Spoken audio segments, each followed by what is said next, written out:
Oh. Allez, aujourd'hui, qu'est-ce qu'on va faire? Eh ben, on va déjà nettoyer la petite pompe à eau, frérot. On va voir dans quel état elle est pour voir s'il faut la changer ou pas. Et si elle est encore bonne, on change le joint. Après, qu'est-ce qu'il y a?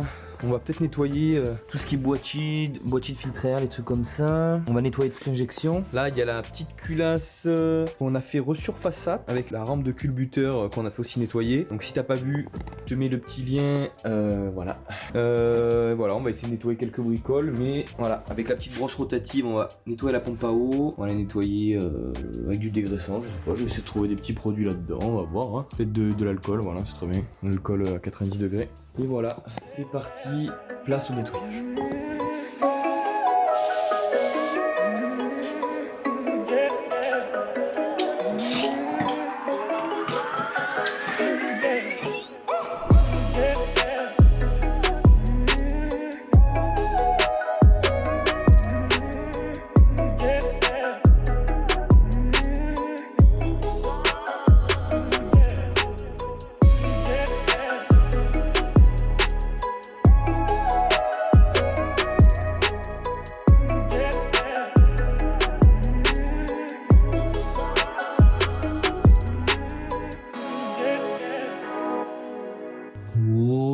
Comme c'est beau.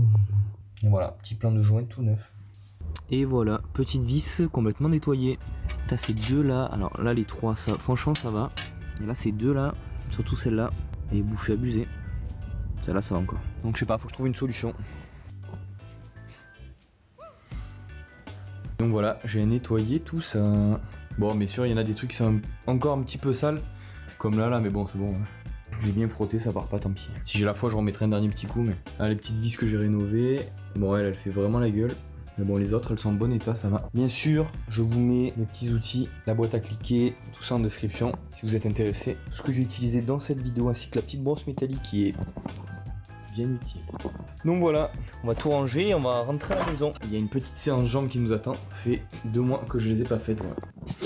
Est-ce que je culpabilise? Pas du tout. Allez, on va démonter le petit vase d'expansion parce qu'il mérite un bon petit nettoyage. Il est dégueulasse. Voilà, j'ai débranché le tuyau, il reste encore du liquide. Donc voilà, je l'ai mis dedans. Bon, j'ai pas ouvert la cuve, hein, mais je l'ai mis dedans. Et là, on va le démonter. Alors, je crois qu'il n'y a qu'une vis. Et après, il doit venir, je pense, enfin j'espère. Est-ce qu'il n'y a pas une vis derrière? Non, je la sens pas. Au moins, on pourra faire un petit coup de nettoyage. Je vais chercher l'aspirateur et on fera ça. Et après on va nettoyer les compartiments moteurs. S'il en a bien besoin, frérot. Et le moteur là, on le nettoiera quand j'aurai nettoyé en frein, ce sera plus simple. Voilou. Et je vais aussi purger tout le liquide refroidissement. Donc là, il y a la vis qu'on avait fait dans les premiers épisodes, là, celle-là.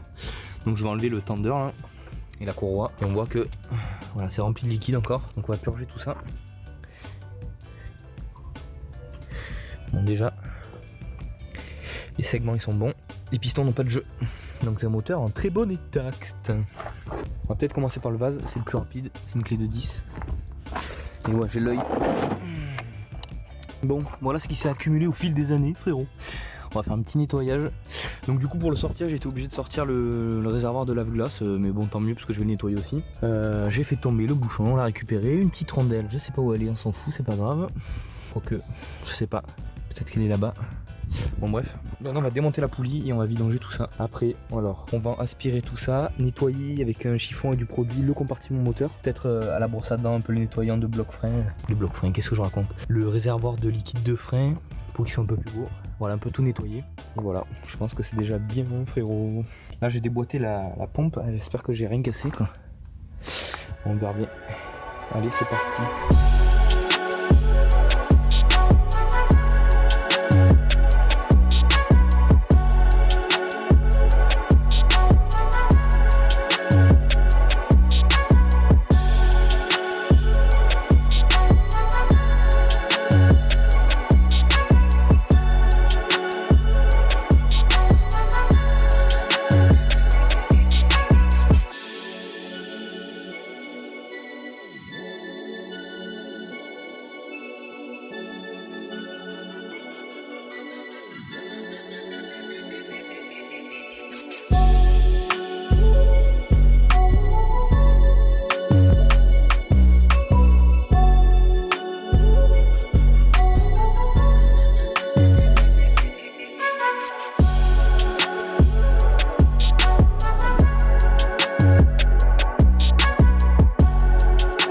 voilà, j'ai tout séché.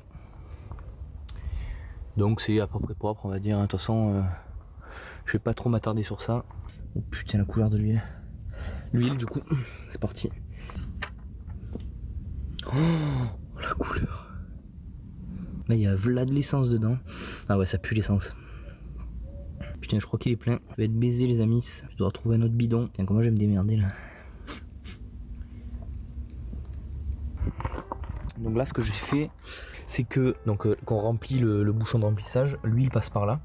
Donc j'ai pris de l'huile neuve et je l'ai fait passer par donc c'est les petits trous qu'on voit sur les côtés là, pour nettoyer le moteur jusqu'à que l'huile ne soit plus grise et qu'elle ressorte comme l'huile que j'ai mise quoi. Donc ça c'est bon. On va le laisser s'égoutter toute la nuit. Là je vais mettre les trucs de protection pour éviter qu'il y ait des impuretés qui rentrent. Voilà. Que je vais aller à Noroto du coup chercher la nouvelle huile, un bidon de 5 litres de 10W40, plus le filtre, du liquide de refroidissement et il restait quelque chose. Oui, de la pâte à joint, voilà. Et après on ira normalement au Weldom chercher les vis qui manquent. On va essayer de trouver un équivalent en M6 comme ça là, pour la pompe à eau. Donc voilà. Et aussi pour les vis de la pompe à eau qui vont sur la culasse, qui sont en très mauvais état. Donc voilà. The next morning. Aujourd'hui on va... Qu'est-ce qu'on va faire aujourd'hui ? On va remonter cette bouse là et toutes ces fioritures. On va mettre la pâte à joint, enfin on va mettre le joint de la pompe à eau, interne à la pompe à eau, donc plus la pâte à joint. Donc je vais mettre joint plus pâte à joint, au moins on est sûr que ça fuit pas. Et on va la fixer sur la culasse, donc avec joint et pâte à joint aussi. Puis après de l'autre côté de la culasse, il y a alors cette petite plaque à fixer. Donc c'est la plaque où vient la... C'est une sonde de température je crois. Donc voilà, on va la fixer aussi avec joint et pâte à joint. Et après qu'est-ce qu'on va faire ? On va réinstaller, ouais, du coup je disais ça sur la voiture. Donc pas filtre à air et tout. Hein. Le vase d'expansion et le vase de lave-glace et le tuyau là. Et après je pense que ce sera bon, hein. On va réinstaller peut-être la robe de culbuteur sur la culasse, mais ça... Voilà quoi, c'est pas urgent. Et voilà, du coup c'est parti. Donc aujourd'hui on est dimanche, demain on est lundi. Merci, je vous apprends un truc. Donc du coup aujourd'hui on peut rien aller acheter, donc demain il va falloir que je trouve une clé dynamo parce que j'en ai pas. Donc je vais essayer d'aller demander au garage de là où j'habite, ils peuvent me la louer, me la prêter pour tout remonter quoi. Et normalement mardi, donc voilà, dans 2 jours, normalement mardi ce sera bon. Donc ça c'est mon ancienne face avant avec mon radiateur qui est vraiment, il est vraiment mort, hein. Il est tout tordu parce que j'ai pris un sanglier. Là il est tout rayé, enfin bref. Je pense qu'en vrai il fonctionne encore mais il a pas mal de fuites. Bon c'est des micro-fuites mais moi je préfère le changer. Donc la face avant est toute tordue donc j'en ai trouvé une autre qui est un peu dans un sale état, on va essayer de la nettoyer. Et on va monter du coup le nouveau radiateur voilà sur celle-là. Donc je l'ai acheté, je l'ai acheté sur Oscaro, j'en ai eu pour 44 €. Donc j'ai pris aussi la sonde qui va dessus qui permet d'enclencher le ventilateur parce que la mienne ne marchait plus. J'ai pris aussi le thermostat, enfin le calorstat. J'ai pris 6 bombes de nettoyant frein, comme ça on va pouvoir bien tout nettoyer. J'ai acheté encore de l'huile, donc elle est là. Toujours la même. La fameuse pâte à joint qui coûte un rein et un nouveau filtre, vu que l'ancien il doit être plein d'essence, et bien sûr du liquide de refroidissement. En fait, je crois comprendre d'où vient mon joint de culasse. Donc, sans m'en rendre compte, enfin, je pouvais pas trop le savoir, hein. Le capteur qui est sur le radiateur, qui est censé enclencher le ventilateur, était cassé. Donc, il enclenchait pas le ventilateur et la voiture a dû tout simplement chauffer. Et donc, sur ce type de moteur, quand ça chauffe, la culasse elle se déforme à tous les coups. Donc, je pense que c'est ça, c'est pas à cause de soit de l'éthanol comme j'ai pu le dire dans les précédentes vidéos, soit de l'eau que je mettais. Moi je pense que c'est vraiment... Oui la cause voilà c'est que ça a chauffé quoi. Et puis que quand j'ai vu que les premiers symptômes, j'étais à la salle, donc il fallait que je rentre chez moi.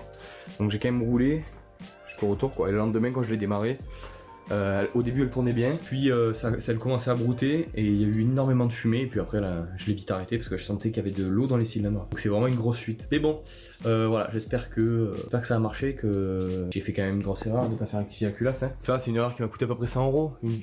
De vidange, elle m'a coûté, du liquide de refroidissement, ouais, une cinquantaine d'euros quoi. J'ai perdu surtout du temps. Et là maintenant on a cette beauté où j'ai changé toutes les vis, donc ouais les vis. Dans les précédentes vidéos je disais que voilà j'allais être obligé de les acheter chez Renault parce que voilà j'en trouvais nulle part. Et en fait j'ai appelé mon parrain qui lui s'y connaît super bien et il m'a dit d'aller voir dans un magasin de bricolage, ce que j'ai fait Et voilà, je les ai trouvés. Donc il en manquait sur la pompe à eau, hein. Donc elle était fixée pour la sceller entre les deux parties de la pompe à eau, il en manquait une. Et pour aller sur la culasse, il en manquait une aussi, pas comment ça tient. Bon allez, du coup, là on va donc du coup démonter la pompe à eau de la culasse. Et on va ouvrir la pompe à eau, mettre ce nouveau joint, serrer bien cette sonde là. Je pense qu'elle fonctionne, pas vérifié mais je pense qu'elle fonctionne. Donc voilà, on va bien la visser. Je sais pas s'il faut un petit joint, c'est que ça m'étonnerait pas qu'il... Ah, quoique c'est conique là. Je sais pas, on va voir. Je t'invite à t'abonner pour ne rater aucune vidéo. Laissez un petit pouce bleu parce que voilà, ça me dit que, ou un pouce rouge, hein, ça me dit que voilà, t'as aimé la vidéo, ça m'encourage à en faire d'autres. Non, mais... Bon, du coup, je disais, oui, voilà, tu peux mettre un petit commentaire et tu me dis voilà ce que t'as pas aimé sur la vidéo, les choses que je pourrais améliorer. Tu n'as pas dit ma grand-mère rentre, c'est ça qui me prépare. C'est bon, je peux fermer la porte? Bon, du coup, on refait passer le tuyau là pour vous montrer. Voilà, au fond, il y a le petit kiki qui rentre là. Donc, voilà, on essaye de le faire rentrer. Et une fois que c'est bon, voilà, et là. Il tient bien, il faut remettre cette petite vis en plastique. Pas trop la serrer, ça sert à rien. Bon voilà, c'est remonté. On a mis les petites vis, nickel, faut pas trop les serrer vu que c'est en plastique, j'avais peur que ça pète. Et on remet la pompe, voilà, il est juste à l'enfoncer, donc c'est très simple. Et je vous mettrai un petit avant-après de comment c'était. Tout est enfin arrivé les amis. On va pouvoir passer au bricolage et au redémarrage de cette petite Twingo. Donc on a trouvé une clé dynamométrique, j'ai acheté ça à Noroto, donc pour l'angle. On a reçu, donc vous avez vu, oh putain tout ça renversé dans le sac. Capteur, vis, bon il y a tout dedans. Là on va tout chercher, on va travailler dehors aujourd'hui même s'il fait pas beau. Et on va tout remonter, hein. On va tout remonter en vitesse, enfin en vitesse. On va prendre notre temps quand même mais vraiment c'est aujourd'hui le dernier jour. Donc là on va monter la pompe à eau avec tous les bons joints sur la culasse. Après on va mettre le collecteur d'échappement pareil sur la culasse. On va monter la culasse, le nouveau joint de culasse. Enfin voilà, il y a tout à faire en fait. Après on va changer le carlostat qui est là. Le nouveau est dans mon sac. On va remonter toutes ces pièces. En dernier on fera vidange et clé de refroidissement. La batterie, je vais tout vous montrer en accéléré parce que ça on l'a bien sûr déjà fait une fois frérot. Allez, et ben écoutez, dernière ligne droite, on lâche pas découragé. On est le 13 février, donc voilà, si je finis aujourd'hui, ben ça aura mis quasiment 2 mois quoi. Donc voilà, allez c'est bon, j'ai tout sorti. Donc on va mettre la petite culasse sur le petit carton frérot. Hop là. Voilà, et on va monter la pompe à eau et le petit cache qu'il y a sur le côté aussi. J'ai acheté du frein filet. J'ai toutes les vis qu'il faut à l'intérieur. J'ai la pâte à joint. Donc voilà, tout est réuni pour que tout soit bien scellé frérot. Petite caméra, je vous mets le petit timelapse. Et oui.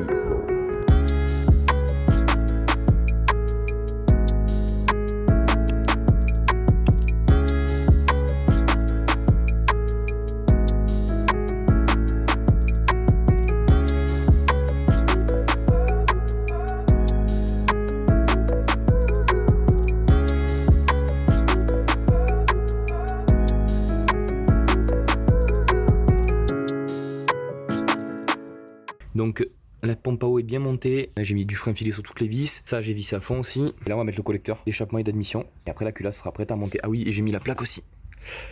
Il faut monter la petite sonde là qu'on va aller chercher. Allez, je vais chercher tout ça et on monte tout ça. Voilà, j'ai mis le collecteur, tout est bien serré.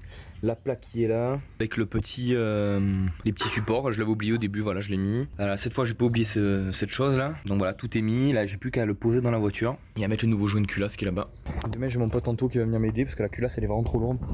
Parce qu'il faut mettre le joint, bien le centrer et il faut, voilà, faut faire les choses bien. Et si je suis tout seul avec la pompe à eau montée dessus et le collecteur d'échappement, je vais pas y arriver quoi. Après il faudra faire la petite vidange, bon voilà les derniers trucs tout rebrancher, remettre la face avant, le radiateur, liquide refroidissement, purge et tout. On va se quitter sur ce beau radiateur et on se dit à demain. Est-ce que je refais le petit truc de youtubeur gamin? Allez, on va se mettre comme ça. Allez, pour vous demain c'est...